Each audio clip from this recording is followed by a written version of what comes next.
Welcome to ModCast, a civilization podcast focused on game modding. Rob, R8XFT. Vice Virtuoso. Right. Yes.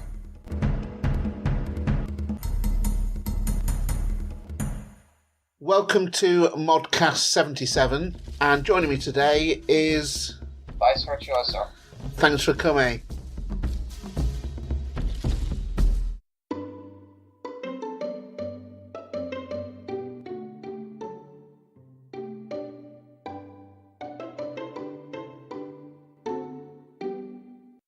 We both had a look at Normandy as Civ. It's just been released by Civitas, which we both know has been quite an established Civ 6 modding group. Normandy, funnily enough, does have some governor mechanics within it. Just looking a bit further, Normandy itself has a unique ability of expeditions of conquest, so conquered cities don't suffer occupational penalties, and military engineers receive +1 build charge. Conquering a city or constructing an encampment provides a free military engineer after military engineering has been researched. They've got man-at-arms, which is like a heavy cavalry unit as a unique unit, and they've got the Mott and Bailey as a unique infrastructure, and that's constructed by military engineers, gives lots of bonuses, and does affect nearby adjacent pastures and camps as well. So that looks quite interesting. But where the governors comes in with one of the leaders, of course, William the Conqueror, and his unique ability, Doomsday, that cities that have an established governor with at least 3 promotions remain 100% loyal, gains access to the familiar Regis unit, which is a melee unit. They also have Rollo, who has Siege of Paris as his unique ability, steal great person points from other civilizations when pillaging their speciality districts and buildings. Naval units transfer their movement to those in formation. So that's a quick whistle stop on Normandy. First thing I'd mention then is the established governor. It's quite interesting that if they've got at least 3 promotions, it means that the cities are going to remain 100% loyal. What are your thoughts on that? Makes it seem like a pretty good civilization for taking out cities that are by a very close-by neighbor. Yeah. Because the limitation of it requiring 3 promotions is what keeps them from just being able to sprawl over the map with no worry about loyalty. Yeah. So I get the feeling that the idea is to do some early conquering, and then once you've gotten this core territory, you keep your governors in the cities closest to your borders so that there's no any sort of threat of your cities flipping. Yeah, I think so.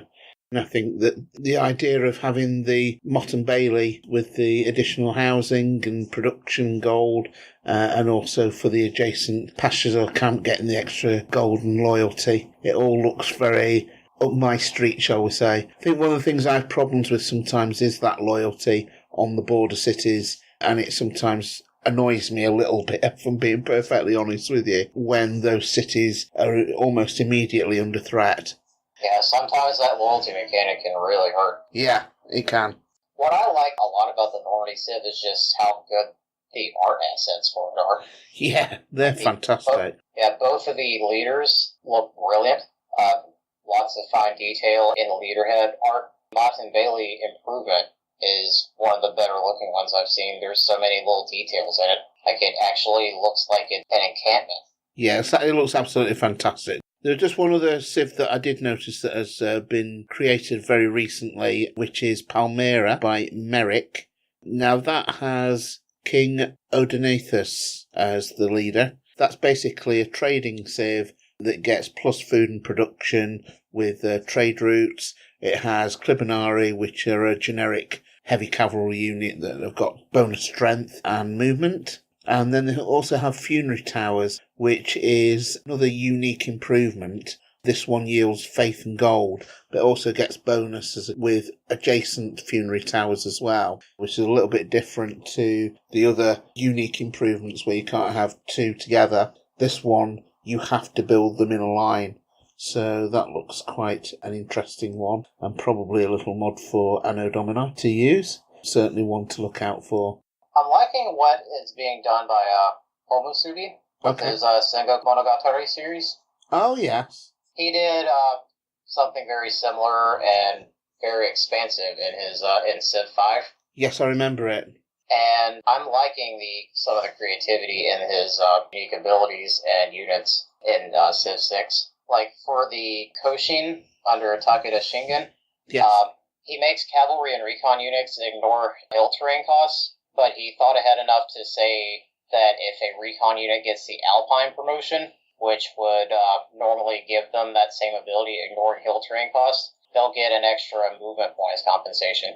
Cool. So that's a level of forethought you don't see all that much. Yeah, and in the Shuri consolidation, which is Rikyu, that one, production capital is increased by 8% for every other city owned by Ryukyu. That's again interesting and gets the player to, I guess, have quite an expansive empire, and then basing a lot of the main production in the capital, some of those wonders, whatever.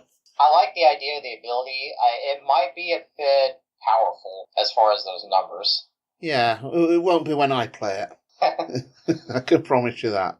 So there's some interesting mods that are going out there that are new civs, and hopefully there'll be more come later. I think what tends to happen of Civilization iterations along the ages is that you get most of the good stuff after Firaxis has brought out the expansion packs, and there's the feeling that there's nothing else coming out. So maybe that'll be coming soon, but at the same time, I have to say with Civ 6, there's been so many people that have come across from Civ 5, the quality of the modding is already good, and can't wait to see what's going to happen once people really latch on after everything's been created for Civ 6.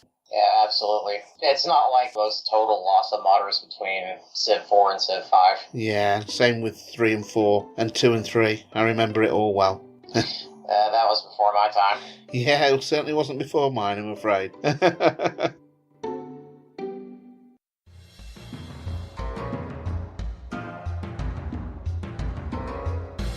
Recorded for episode 73 with Rob, R8XFT, Vice Virtuoso, Nirai, Lee S, and Sukertech. Ceiling Cat has been working on an interesting project where using Nubia, the Nubia DLC added a new feature where you can rename cities programmatically. So what they're doing is having a list of city names that your city will change names depending on who conquers it. If in history a city had one name, and I'm trying to think of an example and I'm failing, I'm sorry. Byzantium, Constantinople. Right, absolutely. Byzantium, Constantinople, Istanbul, of course. If you conquer Constantinople with the Turks, it will change the name of the city automatically to Istanbul, and vice versa if they go back and forth. Personally, I think this is the exact kind of mod that you really shouldn't build because it's going to take a ridiculous amount of data entry, but Ceiling Cat has been hard at work on it for some time now, and it has thousands of names now. Just glad it's not me that came up with the idea because the renaming of all those cities it's gonna be ridiculous. But what's really nice about that is it's also based on the specific leader.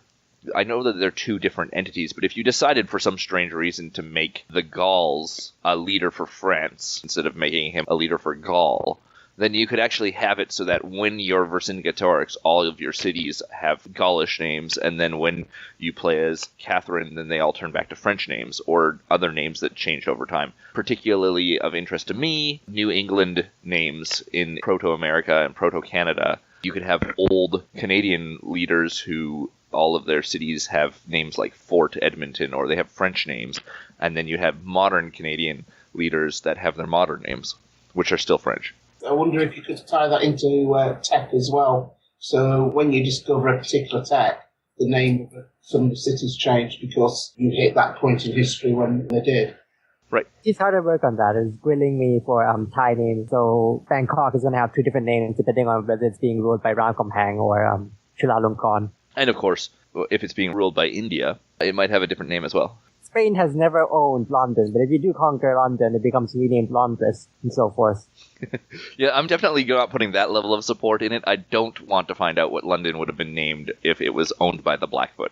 So this system doesn't use Lua or anything? Or is it built into the game? I think there's a Lua event that came in from the Nubia scenario, but all of the naming lists are done by SQL. So if you worked with this mod, you would just have to do your own lists of cities. The unfortunate thing with this is I can see this becoming the next YNAB or the next Events and Decisions, where the highest comment on all of the mods on Steam will be, do you have names so when the Chinese conquer your First Nations, they rename the cities?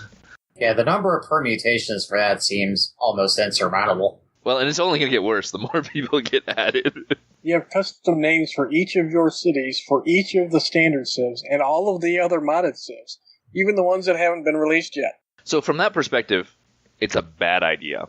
It's going to be really cool. I will definitely try to run it as much as I can. I'm just waiting for the moment when 5 years from now I release a civ and then I realize that I missed finishing off the city names. I only have 30,000 of them and I need another 10,000 of them because I forgot that JFD just released a bunch of Southeast Asia. That seems like a nightmare. Recorded for episode 76 with Rob R8XFT, Nirai, and Lee S. Talking about the Better Reports mod that had come out recently. Yeah, I've been playing with that, and I think it's becoming one of my essential mods that I don't think I want to play without. Obviously, it reworks the report screens, but that's the only thing it does. It doesn't add anything else that's in the way. I'm almost hesitant to say this. I don't want to hurt anybody's feelings, but I'm not really a fan of EUI-type mods where everything in the interface is rebuilt and it's just endless stuff everywhere. But I like Better Reports screens because you go in there and at start you just have a list of your cities. It's like a spreadsheet with your yields and what you're getting from each of those cities. But you can click on a checkbox and that opens up far more detail about what's going on in each of your cities. And then when you're done looking at it, you can uncheck that checkbox and it just goes back to the list of cities and what you're getting. So it gives you way more information easier than the standard game gives you as far as in the interface. But it doesn't create a lot of clutter everywhere. You can access what modifiers are being applied, how much is being applied, whether it's on cities or what are your policies doing for you, etc. And I haven't even explored everything what he's got going in there, but it's a really well done, in my opinion, user interface mod to make, at least on the report screen side, a whole lot more useful than, to be honest, what the standard game version one does. The standard game version one, I hardly ever look at the report screen because there's really nothing in there. Yeah. I think I'm one of the most casual players here in which I've almost never used the reports for anything ever. Yeah. I think that if you're going to play at a high level and be a good player, you're going to have to know what all of those different reports are and what they do, except I've tried to up my game in Civ 6 by taking a look at the reports, and like you said, I go, oh, well, it's not telling me anything I didn't already know. Yeah. Rob, you were asking, if you were on a desert island, you only take 6 mods with you. Yeah. And those were the only mods you could play for the rest of your life, although you could build your own mods. Really, I was focusing on mods like JFD's Rule with Faith or Anno Domini. I'm hoping, by the way, that I can get updates to these mods, but Yeah. because those are sweeping changes mods across the game, and really when it comes down to it, I think I would end up putting a bunch of Infixio's mods, would be kind of round out my list.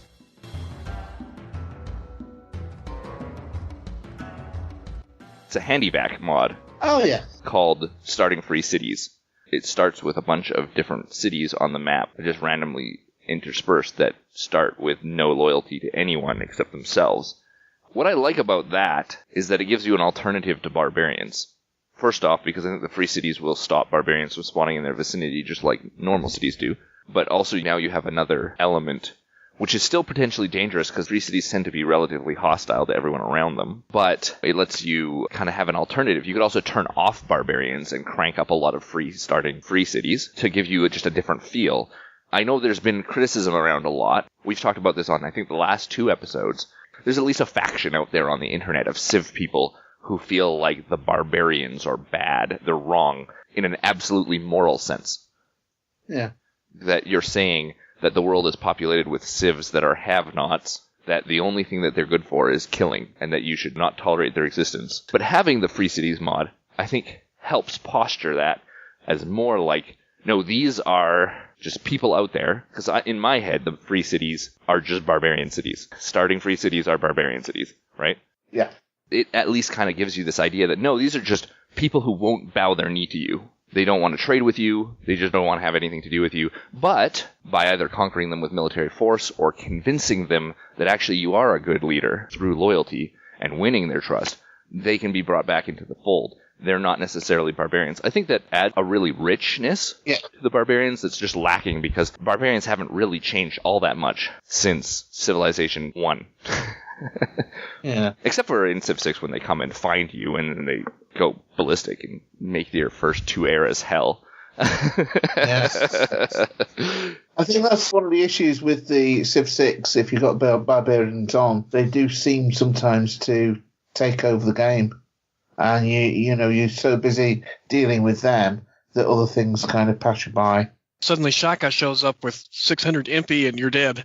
Yeah. That too. One criticism with the Starting Free Cities mod, I think it's an incredible idea and HandyVac needs to give himself many pats on the back, is that it does feel kind of bland because it uses American default cities. I don't think it actually has any city names in it. It's just taking whatever is Firaxis gives it, which apparently defaults to American city lists. So you run across all of these American cities. Luigi, for example, has released a mod that changes that mod or works with that mod. I think it works by itself too. It adds free cities with specific city names. They also have a mix of various different city types. So now, instead of having nameless barbarians, you have named barbarians, if you will.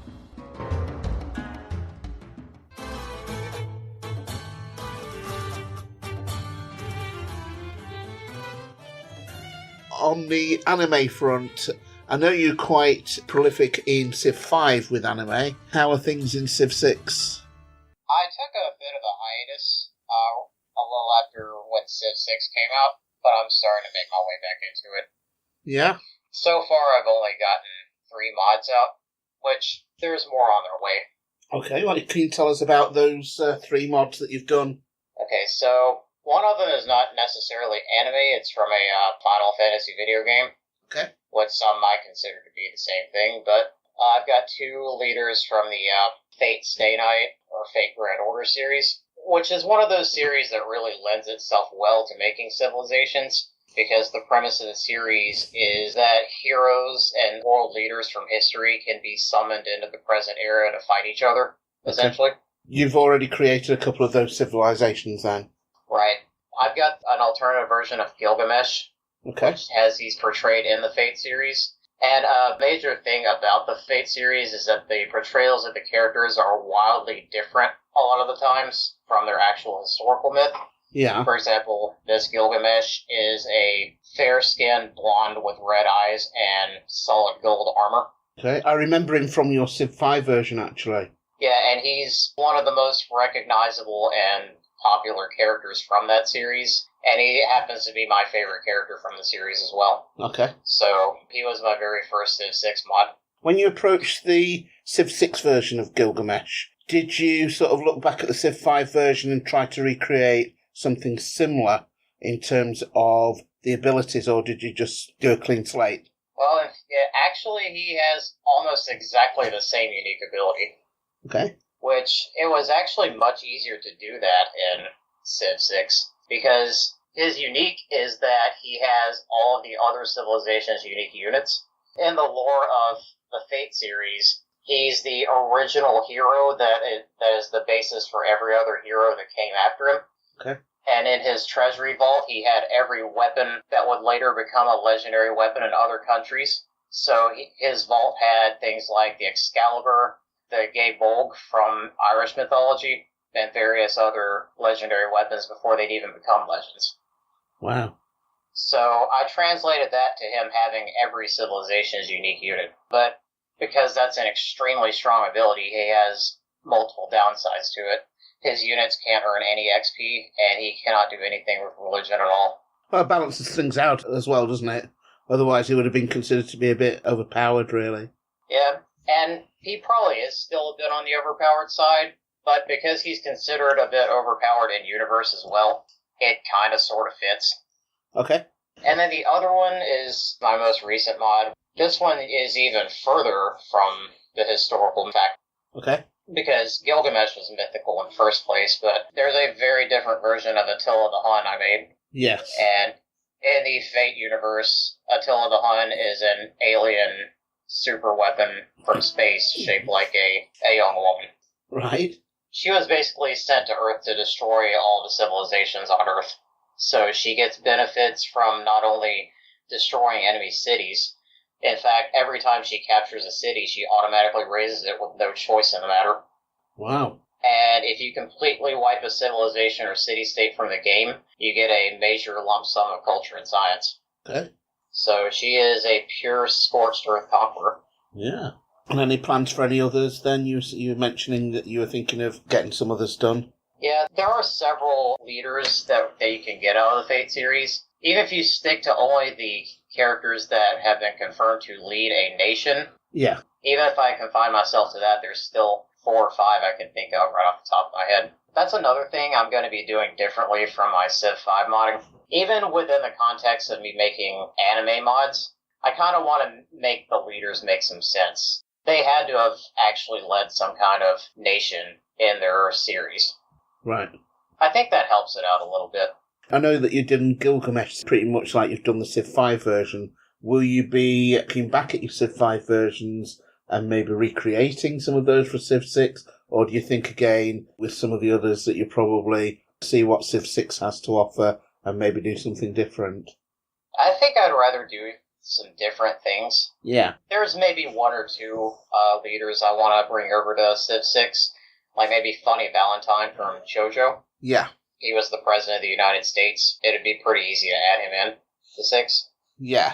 And really, the fact that you can just make a leader and tie them to an existing civilization is not something you could do in 5, and it's something that makes the prospect of it just adding so many more characters to Civ 6 much easier. Yes. So, what sort of state is the anime modding world in Civ 6 at the moment? There are actually a lot of mods that are anime-based on the workshop. And one thing I've noticed about them is that we're seeing a lot of new modders from China and Japan, because I see a very large number of these mods that are either Chinese only or Chinese is the main language, and they've been translated into English. Uh-huh. So it seems like the overseas modding community has gotten into this game that was not seen in Civ 5. So is that a good thing? I mean, I think it's a good thing.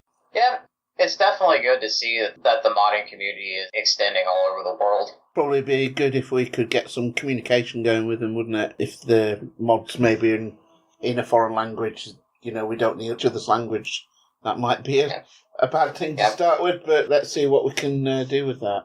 This has already happened with my Gilgamesh, but there are sometimes that there are users of my mods that will offer to do a full translation of the text. Cool. Into another language, and so my Gilgamesh is currently now available in Chinese. Wow. Well, that's good, because, a lot of those modders then can see how you've done it and more likely to download it because it's in Chinese, and hopefully we can see their mods evolve a little bit as well. Maybe somebody will do an English translation for theirs. It can be a reciprocal modding journey for them. Mm-hmm. I have always thought of your mods as being top quality. I really have. They do seem to stand out within the anime community. I'm hoping that in Civ 6 there'll be more anime, that side of the community can build up a lot more. Not even just anime, but there's a lot of room for just fictional civilizations in general. Yes. There's no shortage of novels, comic books, films, anything that can be used to make a civilization. With real historical leaders, you eventually are going to run out of leaders that really made an impact such that you can make something out of them in a civilization game. We're not quite there yet, but I felt we were getting there in Civ 5. Yeah. The things you can do with fictional leaders that would stretch belief as abilities for realistic leaders kind of help fill in the gameplay gaps, I think. Yeah.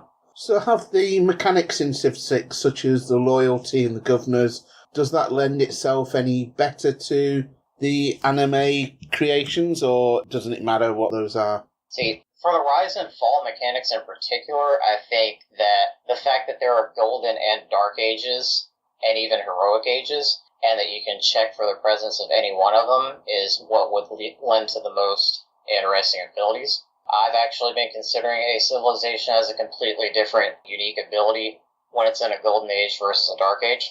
Well, that's interesting. I don't think that's been done before. Now, as far as governors, currently I haven't seen a whole lot of interesting things done with governors. And I think right now, there's not a whole lot you can really do with governor modding yet, I don't think. At least until we can add some unique governors in.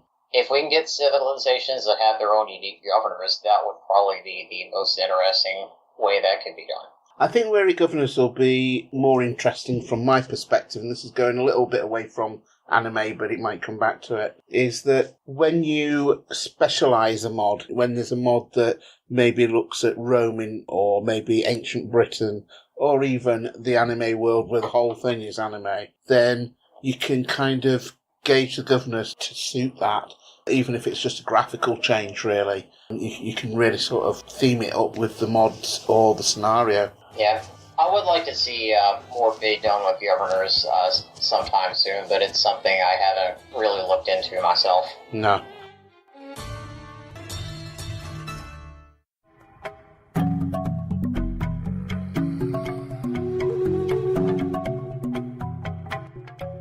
Recorded for episode 73 with Rob, R8XFT, Vice Virtuoso, Nirai, Lee S, and Supertech. Are there any mods that were out there in the world of Civ 5 that you would like to see come in for Civ 6? And I think, for me, and Sucrit's here as well, it's got to be events and decisions. I'd have to agree with that one. On one hand, I'd love to remake events and decisions. On the other hand, I think all the other modders would kill me. Oh. Yep. Yeah, it took me quite a while to wrap my head around how to do that, and I had to get help from Rob, so that tells you how much trouble I was having figuring it out. Oh, right, thank you. You must be pretty desperate to ask for help from me, huh?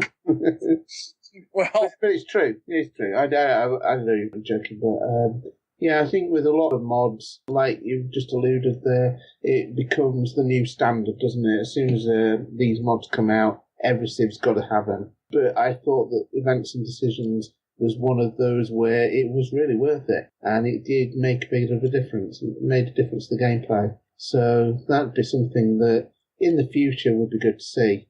Well, I'd like to see really advanced setup, but I don't want to do the UI because... No, I think the thing for me, I miss some of the Civs from Civ 5. I definitely want to see the Sioux come back. The Chinook. We need to bring back the glory of West Coast America. We need to get Tomatech start modding Civ 6. Yes, for sure. I quite like Mercenaries as well.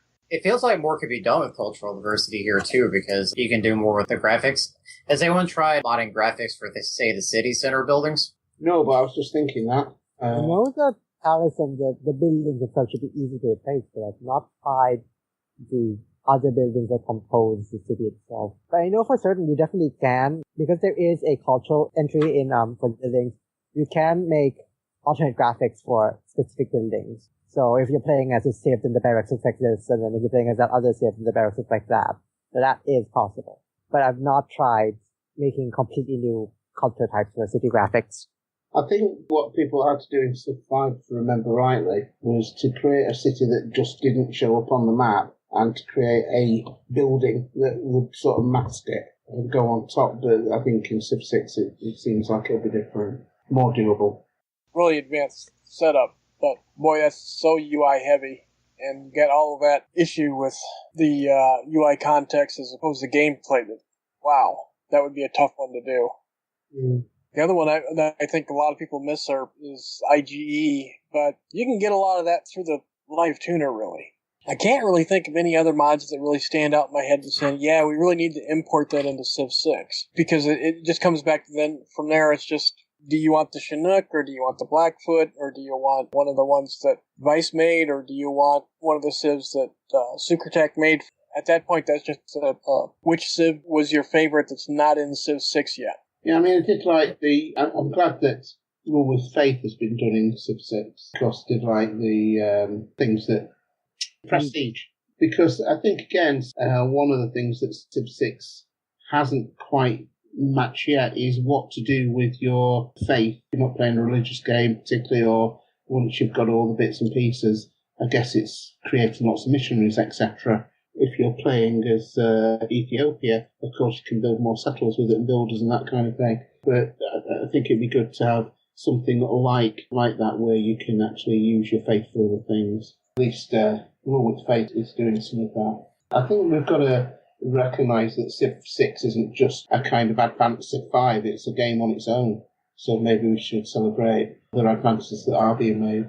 Yeah, I don't know that if you just sort of pick any mod out of the air from Civ 5, whether it necessarily has a high probability that it would translate well into Civ 6. No. So when we make lists of, well, we got to have this mod ported in from Civ 5, it's really kind of a question of, yeah, but does that concept really match Civ 6 or not? Yeah. I mean, like, just going back to your Civs, Socrates, when you've done a Civ that you already did in Civ 5, do you just start with a brand new blank canvas almost? Or do you consider what you did in Civ 5 and whether or not it's still relevant for Civ 6? I don't think I've done that yet because my Civ so far has been, well, there's two Raw, but that was mostly polo card design. In which case I just started from scratch. But I think it would depend. So I think it's a combination. And you do have to see what works and what doesn't, because there are things that just won't work anymore. Yeah. I think there's a lot of Civs that I made in 5 that I probably won't be bringing over to 6, just because I want to explore different things. Yeah. There are some that people have really requested that I bring over, but I've kind of lost interest in making them again. So I feel some other modders might be able to bring over some of the ones that I choose not to, like the Metal Gear Solid Civs. I'm sure someone else will be able to do that one. Well, hasn't someone pretty much already done all of the Neptunia mods already? Yes, someone else did all those already. For Civ 5, there were about 4 authors that did Neptunia Civilizations, and I think we should probably avoid that this time. To say nothing of how I don't think that leader changing mechanic is even possible this time. And I feel that if I can't make the leader changing mechanic work, then I may as well not bother. A lot of the Civs I made are just kind of one-off things that I didn't really have any interest in revisiting again. And that's the key thing, isn't it? You've got to have the interest there to actually do a good job, I think. That's one of the most important things, that you as a doing what exactly you want to do. Yeah, that's why I don't typically take requests. And I think a lot of us don't. Yeah. I only did one request ever, and I ended up not liking the Civ, the finished product, once I was done with it. Yeah, I'm not sure, for example, that I would port over any of my Civ 5 Wonder mods that I made 2 or 3 of, partly because then the very next thing, the first comment will be, is there a model? Is there a model? And the answer is, am I Suckertech? And the answer is no. So there's no model. Yeah, you can't get away with making Wonders that don't have models now. I'm going to try. There's 2 things with not having the models for the Wonders. One is that you can't get the effects that you would pick up from certain policies or whatever, where if something's built next to a Wonder, it's +1 culture or whatever. Right. And the second thing is that it kind of defeats the object of having to work out where you're going to build Wonders, which is, especially when it gets towards the late game of Civ 6, it all becomes kind of a shit, right, so shall I get rid of that farm because that's where, the Eiffel Tower could go or whatever it is. I'd love to see DL various mod components come back, but I do believe that W. Howard has moved on from modding, from what I understand. Yeah, there has been a couple of casualties, haven't there? And he's certainly one of them. And yeah, we miss him.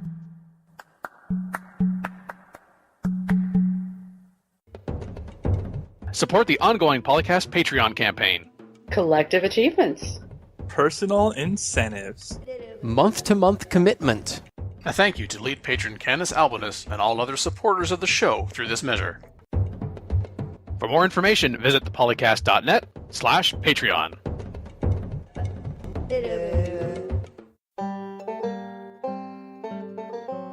Calling today. In North America, the number is 301-637-7659. In Europe, 44121-288-7659. The only thing worse than being talked about is not being talked about. For more information on ModCast, log on to the series' official website at thepolycast.net. One last thing I would like to ask anybody that's listening to the ModCast. Recently, GDPR and talking about everybody's preferences for privacy, etc. Just in a slight link to that, please tell us what you'd like from us in terms of what you'd like to hear on the ModCast. Would you like to hear more about recent civilizations and recent modding? Would you like to hear about our opinions about the mods? Or would you like to hear a little bit more about what we do in terms of modding, how we go about it? Please let us know, and we would love to hear from you. That's it for today. Today was ModCast 77, and I'm Rob, R8XFT. With me today was... Vice Virtuoso. I just have to point out the irony of the one time in the past several months I could make it, the other two couldn't make it. Yeah, it is ironic. Alright, thanks a lot, and take care. We'll see you next time.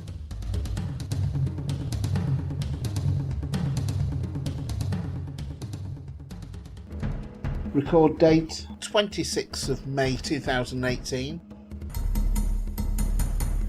Civilization 4 and 5 sound clips, copyright Take-Two Interactive. Copyright Civilized Communication at civcom.net.